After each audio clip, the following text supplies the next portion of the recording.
किसी ने पूछा रामकृष्ण परमहंस जी से, गुरुदेव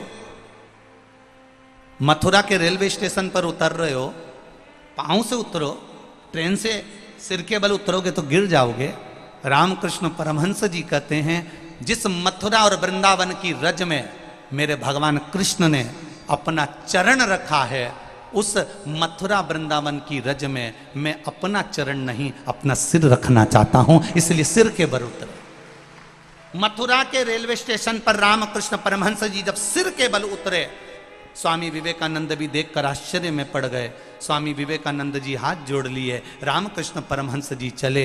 चलने के बाद जैसे ही यमुना जी के घाट पर रामकृष्ण परमहंस जी पहुंचे, सारे जितने भी रामकृष्ण परमहंस जी के जितने शिष्य थे वो सारे के सारे खड़े हो गए। खड़े होकर उन्होंने एक विनती करी, रामकृष्ण परमहंस जी से एक विनती करी, गुरुदेव गुरुदेव। गुरुजी बोले बोलो क्या बात है, हमें इतनी सी बात मालूम करना है गुरुजी। कौन सी बात? भगवान कृष्ण की बंसी में ऐसा क्या था कि आधी रात को भगवान कृष्ण बंसी बजाते थे और गोपियां सुध भूल जाती थीं, गोपियां अपना परिवार छोड़ देती थीं, गोपियां अपना घर छोड़ देती थी, गोपियां अपना कुटुंब छोड़ देती थीं और आधी रात को भगवान कृष्ण की बंसी की धुन पर दौड़कर आ जाती थी। आखिर भगवान की उस बंसी में ऐसा क्या था जो आधी रात को गोपियां दौड़ दौड़ के भगवान के पास आ जाती हैं? रामकृष्ण परमहंस जी ने कहा, अगर तुम्हें सुनना है कि उस बंसी में ऐसा क्या था कि गोपियां आधी रात को भगवान के पास आ जाती थी, यमुना जी के तट पर आ जाती थी, तो मैं रात को 3 बजे बताऊंगा कि भगवान की बंसी में ऐसा क्या था। कितनी बजे रात को? जम के बोलो जरा। 3 बजे रात को बताऊंगा। अब 3 बजे रात को भगवान की बंसी में ऐसा क्या था जो गोपियां दौड़कर आती थी, सुनने के लिए उनके शिष्य थे 100, उनके इस बात को सुनने के लिए आ गए 2-4 हजार। यमुना जी का पूरा घाट भरा गया, इतनी भीड़ इतनी भीड़ इतनी भीड़ कि अपार जन समुदाय हो गया।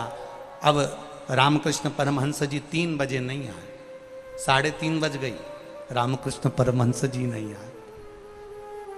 सुबह की 4 बज गई, रामकृष्ण परमहंस जी नहीं आए।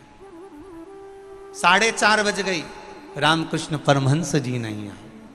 5 बज गई, तब रामकृष्ण परमहंस जी आए। और रामकृष्ण परमहंस जी जैसे ही आए तो सबने मिलकर पूछा, गुरुदेव आपकी जरा सी बात सुनने के लिए हम पूरी रात से जग रहे हैं, गुरुदेव बताओ ना कि भगवान की बंसी में ऐसा क्या था जो गोपियां आधी रात को अपना घर छोड़कर आ जाती थी, गोपियां अपने परिवार को भूल जाती थी, ऐसा आपकी बंसी में, भगवान कृष्ण की बंसी में ऐसा क्या था? रामकृष्ण परमहंस जी ने हाथ जोड़कर कहा, अरे भक्तों, भगवान की बंसी में ऐसा क्या था वो तो मुझे नहीं मालूम, पर आज भी उनकी बंसी में दम है, इसलिए पूरी रात से आप लोग यहां बैठकर उस बंसी का गुणगान सुनना चाहते हैं। क्या है उनकी बंसी में? हमें नहीं मालूम, हम नहीं जानते, पर कुछ तो है, कुछ तो है उस बंसी में, इसलिए गोपियां भूल जाती थी। और इसलिए आप सब, अब कई लोग हमसे भी प्रश्न करते हैं कि आखिर ये सीहोर के रुद्राक्ष में ऐसा क्या है जो 20 लाख 22 लाख लोग पहुंच गए? तो हम भी उनसे कहते हैं कुछ तो होगा रुद्राक्ष में, नहीं तो ये 22 लाख अपना घर छोड़कर पहुंचते क्या? कुछ तो होगा। लिखा एक ने